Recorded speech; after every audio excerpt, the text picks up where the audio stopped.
Xalen Boone hadn't expected his third week aboard the Galacore Station to end with his chest split open on a surgical table, but then again, he hadn't expected to be stabbed by a Lutherie student wielding a crystalline shard out of instinctive panic either. "Don't move," a voice trembled over him, filtered through a translator unit. You are hemorrhaging rapidly." Xalen blinked.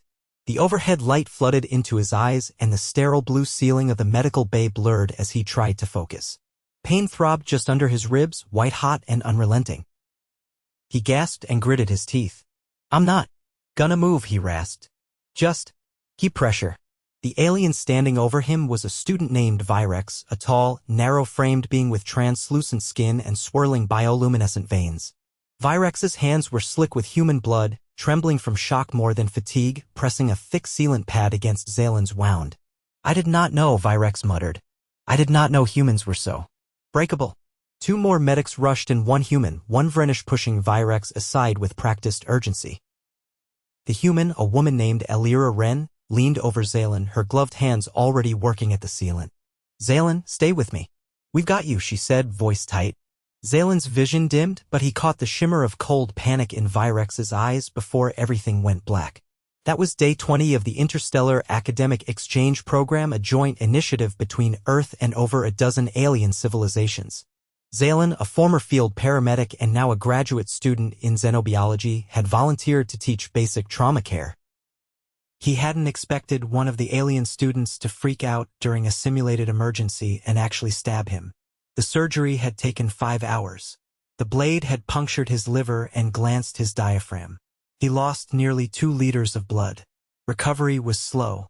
The medics kept him in a biostatic field for the first 4 days, heavily sedated. When he finally woke up, his gut felt like it was filled with wet sand and fire. "You'll be out of bed in 2 weeks, Elira told him, adjusting the 4-drip. "But you're not going anywhere near a training room for at least 6. Xalen groaned. "The seminar on soft tissue regeneration. Cancelled," she said. "Your health comes first." In the following days, Virex visited him often. At first, he stood silently at the edge of the room, unsure how to speak. Then, slowly, he started asking questions. "Do all humans recover this slowly?" Virex asked one afternoon. His crystalline limbs folded awkwardly. "It's not slow," Xalen said, his voice hoarse.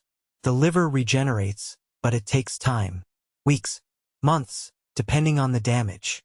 I read the human biological syllabus. It said the internal organs do not self-restore. They don't regrow entirely, but the liver has regenerative properties. It's one of the few organs that can compensate for damage by growing tissue back." Virex tilted his head. "So, not like the Scari, who regrow entire limbs overnight." "No, not like that." The alien's eyes narrowed slightly. "Then, how do you survive?" "Caution," Xalen said, "and medical science." The other students were less tactful. A Kornite named Zesk leaned over his bed one day and said, "So you're telling me, if your arm was removed, it would never grow back?" "Nope." Zesk stared, horrified. "And you still engage in combat?" "Sometimes," Xalen answered. "We don't rely on regeneration. We rely on planning, armor, and luck." Virex was the only one who kept coming back, studying the scar tissue that began forming along Xalen's abdomen. He documented the healing day by day, fascinated by the slow, deliberate process. "Is this the final state?" Virex asked on day 29, gently tracing the raised ridge of the scar with a sterile probe. "No, it'll flatten out over time. Might fade a bit, but it'll stay. And you accept this permanent change?" Xalen nodded, wincing slightly as he shifted. "We do." The alien students had assumed that humans, lacking regenerative capacity, were fragile, disposable. The notion of permanent damage unsettled them. But what unsettled them more was how humans didn't seem to break under it. By week 6, Xalen was walking again, slower than before, but upright. He returned to the lecture hall with his shirt tucked loosely over the scar. When he pulled it up to demonstrate wound healing during a regeneration seminar, the room fell silent. "That," he said, pointing to the scar, is what human regeneration looks like. It's not pretty, it's not fast, but it works. A Murney student raised her hand. You were clinically dead for 87 seconds. I reviewed the logs. Yeah, Xalen said. And now I'm here. Another student, a tall, silver-skinned being named Reluin, leaned forward. But you are not whole. No, but I'm alive. Healing isn't about becoming whole again. It's about surviving.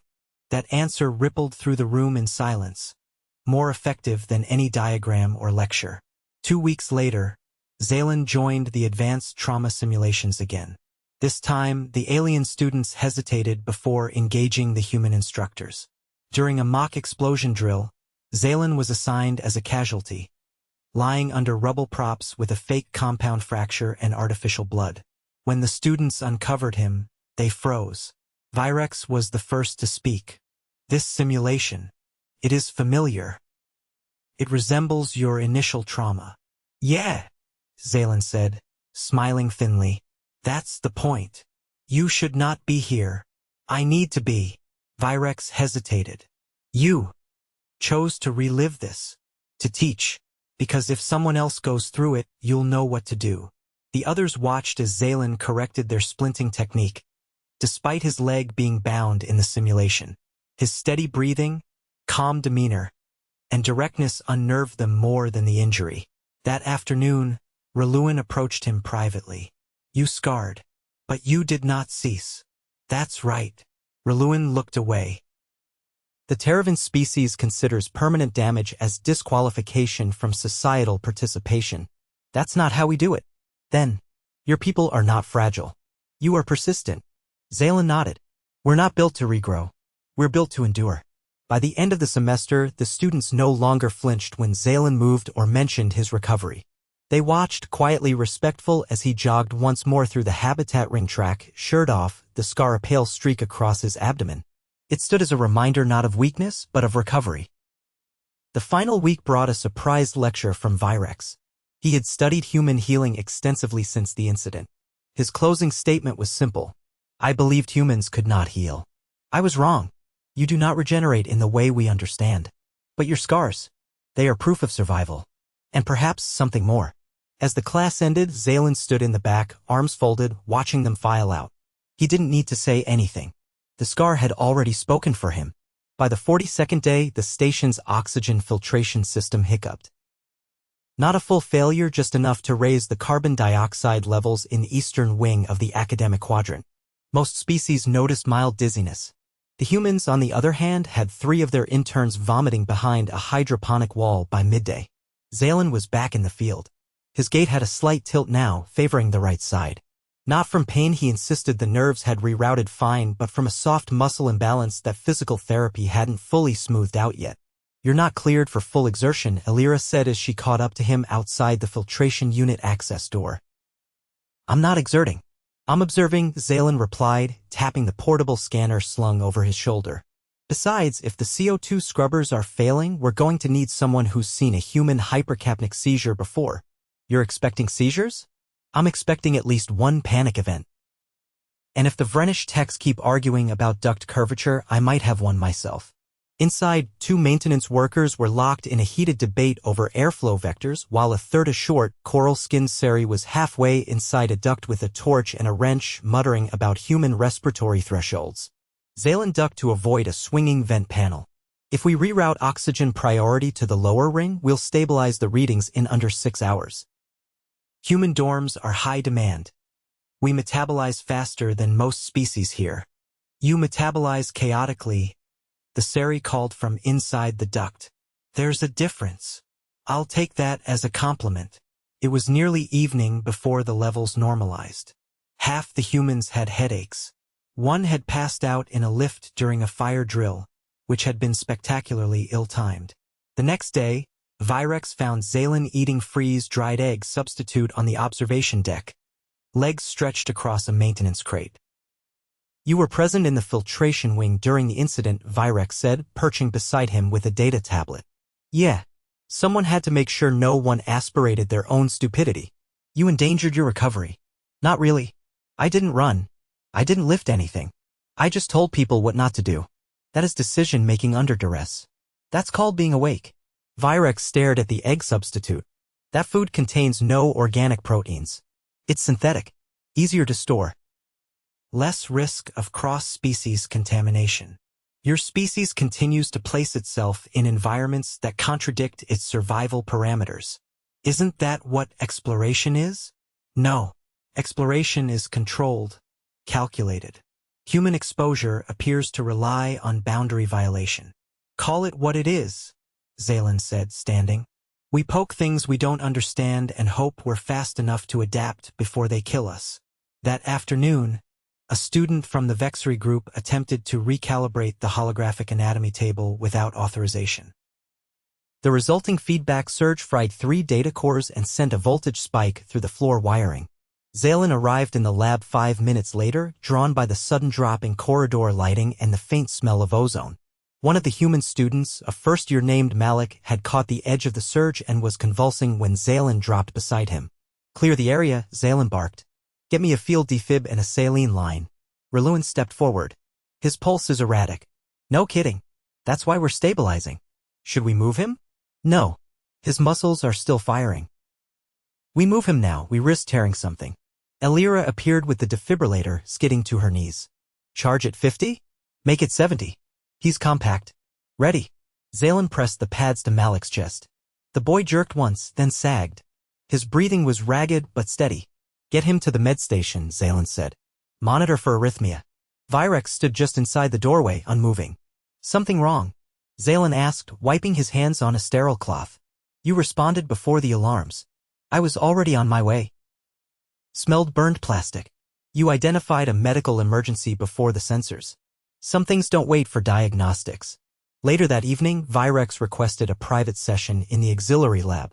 He had compiled a series of video clips, humans in extreme conditions, firefighters charging into collapsing structures, soldiers applying tourniquets mid-firefight, a mountaineer setting his own broken leg with a metal rod and a belt. What are you trying to prove? Xalen asked, leaning against the wall. That your species has a relationship with damage that is not reactionary. It is integrative. Is that your thesis title? It is an observation. Then observe this, Xalen said, unbuttoning his sleeve. He unwrapped a narrow compression bandage from his forearm, revealing a puckered line of scabbed over tissue. That's new, Virex said. Got it yesterday. Spliced open my arm on a jagged console panel they forgot to file down. You are not medically cleared for laceration exposure. Didn't do it on purpose. And you treated it yourself? Station medics were busy with the burn incident.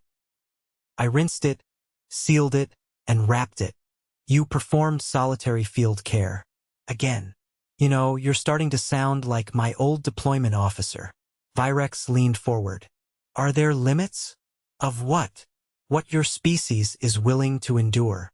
You're asking the wrong question, Xalen said, rewrapping his arm. It's not what we're willing to endure. It's what we're willing to carry. Carry the damage, the memory, the weight of the things we survive. 2 days later, during a systems alignment exercise, the artificial gravity field in Lab C-17 flickered. Not enough to cause disorientation, but just enough to destabilize Virex mid-step. He hit the corner of a console with the side of his head and dropped like a sack of wet laundry. Xalen caught him before he hit the floor completely, tipping him sideways to prevent spinal angle compression.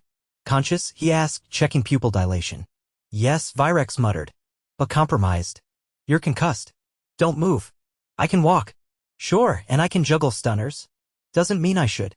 He carried Virex down 3 corridors and into the med station, ignoring the stairs. The alien's skin was flickering in erratic pulses, bioluminescent distress. A nurse took over, but Xalen didn't leave until the scan confirmed no cranial bleeding. 2 hours later, Virex reappeared at the observation deck. A thermal wrap draped awkwardly around his shoulders and a faint purple discoloration along his temple. You carried me, Virex said. You were disoriented. No one else attempted. They didn't know how, or didn't want to do it wrong. You did not hesitate. I've carried heavier. I am grateful. I know. Virex sat beside him, silent for several minutes. My people do not touch under duress. Virex said. It is considered invasive. Humans don't always have that luxury. Sometimes you touch or someone dies. Virex watched the stars outside the viewport.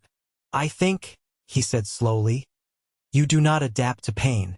You incorporate it. Xalen didn't answer. He just leaned back, rested his arm across the top of the crate, and let the silence stretch. The station lights dimmed for evening cycle. Somewhere below, a training drone crashed into a wall, followed by laughter and a short burst of static. Virex finally stood. I will submit an additional report, he said. Your species processes damage as experience, not deficiency. Make sure to spell my name right. I will. You are the evidence. Xalen watched him go, then pulled a protein bar from his pocket, unwrapped it, and bit down. Tasted like cardboard and stubbornness. Just the way he liked it. 8 days after Virex's concussion, the station's central atrium was transformed into a temporary triage zone. Not because of another crisis this time, it was scheduled. The Interstellar Joint Faculty had approved an emergency response drill unlike any previously conducted on Galacore Station. Human-led, multi-species, no simulation overlays. Every injury would be physical, every triage decision final. It was a capstone for the advanced xenomedical cohort, and for the first time students were given real scalpels, real compression clamps, and real stakes. Xalen stood at the edge of the atrium, arms crossed. A faint stiffness still tugged at his side when he turned too quickly, but the pain was negligible now. It didn't limit him. Nothing did anymore. Across from him, a half-dozen alien students clustered in a semicircle around a table covered in sterile tools. Virex stood among them, his posture straighter than usual. The bruise on his temple had faded to a faint green smear, barely visible under the station's neutral lighting. You'll receive no prompts, Xalen said, voice steady. No guidance. Injuries are randomized. Some will be minor. Others won't be. Reluin reached for a set of surgical gloves. And the patients? Human volunteers. All briefed. All consenting. No synths, no drones. Zesk's tendrils twitched. You trust us with your people? They trust you. I just arranged the tables. At exactly second cycle commencement, the first wave of injured volunteers was rolled in. Human participants were carried, dragged, or stumbled into the atrium, each bearing a real, controlled injury. A dislocated shoulder, a forearm laceration, third-degree burns from a calibrated plasma burst. Nothing life-threatening unless ignored. Virex was assigned to patient 4. A woman with a shattered tibia and a gaping wound at the knee that oozed bright arterial blood. It wasn't prosthetic. She'd agreed to the injury under anesthesia, then been stabilized with a tourniquet and left semi-conscious for the scenario. Virex's hands didn't tremble this time. He adjusted her airway, checked the pressure cuff, and began a field graft with the tissue synthesizer. Xalen walked past without comment. An hour later, the scene looked like a war zone. Blood, both red and blue, slicked the floor in places. Medics hovered over the volunteers between student interventions, ready to step in if anyone crossed the threshold from training to malpractice. Zesk overcompressed a thoracic injury. Reluin misread a neural response and administered the wrong analgesic. Virex, however, completed his graft in under 7 minutes and moved on to a compound rib fracture on a male volunteer who kept cracking jokes through the pain. By the 3rd hour, sweat soaked through most uniforms. Xalen caught Elira watching from the upper gantry, her arms folded tightly. You're letting them push range, she said. They can handle it. They're not human. You think I don't know that? She didn't reply. Virex approached him at the end of the 4th hour. His gloves were covered in dried blood and his eyes were dull with fatigue. I encountered a partial nerve tear during the tendon reconstruction. I improvised a micro-thread suture to prevent retraction. Xalen nodded. Good call. I did not know if the volunteer would regain full rotation. He won't, but that was expected. We needed someone with a prior ligament injury to simulate the scenario. You preserved 70% mobility. That's a win. Virex blinked slowly. The human groaned during the procedure. And I thought he might be in pain. He was. But he did not stop me. No. He trusted you. At cycle's end, the atrium was cleared. The volunteers were wheeled back to recovery. The students were ushered into the debrief chamber, stripped of their soiled garments and handed electrolyte packs. Xalen entered last. He didn't speak until the door sealed behind him. "You've all been through the theory," he said. "You've practiced on simulations. But today you felt the weight of real blood, real tissue, real consequences." Zesk stared at the floor, silent. "You made errors," Xalen continued. "That's part of it. Medicine isn't perfection. It's response. It's decision-making when your hands are shaking and someone's screaming, and you don't have time to doubt." Virex spoke. "I doubted. Everyone does. The difference is what you do after the doubt." Reluin raised a hand. "The human I treated, he thanked me. Even after I missed the vein and had to reinsert the line." "Yeah, we do that. Gratitude's part of the process." Alira stepped in then, handing out data slates with performance metrics. "Review your critical scores. If you passed, you'll be cleared for supervised rotations in hybrid facilities. If not, you'll retake the practicum next cycle." Zesk muttered something too low to catch. Xalen walked over. "Repeat that." "I said I don't understand. You bleed. You bruise. You endure. But you let us touch that. Risk it. Because that's how you learn. You don't learn by watching. You learn by failing where it matters and getting better because of it." "Is that why you volunteered?" Virex asked. "To be injured.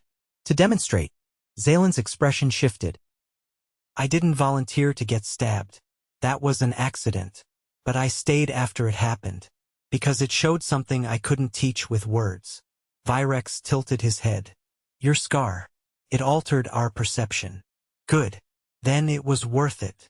The following day, Virex arrived at the auxiliary biolab with a sealed case. Xalen was already there, scanning tissue degradation rates from the drill. "I made something," Virex said, placing the case on the table. Inside was a polymer cast of a human torso. Across it, a raised line marked the exact dimensions of Xalen's abdominal scar, replicated from medical footage and scan logs. The material was warm to the touch, infused with a low-grade thermoresponsive filament to mimic human dermal texture. "It's for the next cohort," Virex said. "To show them what healing looks like. Not just in theory, but in permanence." Xalen stared at it for a long moment. Then he nodded. "Put it in the teaching archive. Under resilience artifacts." Later that week, the faculty council convened to finalize the program's continuation. After reviewing the drill footage, they approved a full expansion of the human-led trauma course. Applications tripled within 2 days.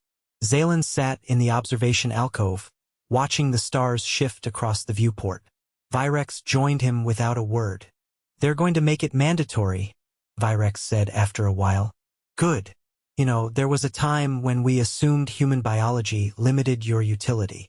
That's because you were looking for recovery, not response."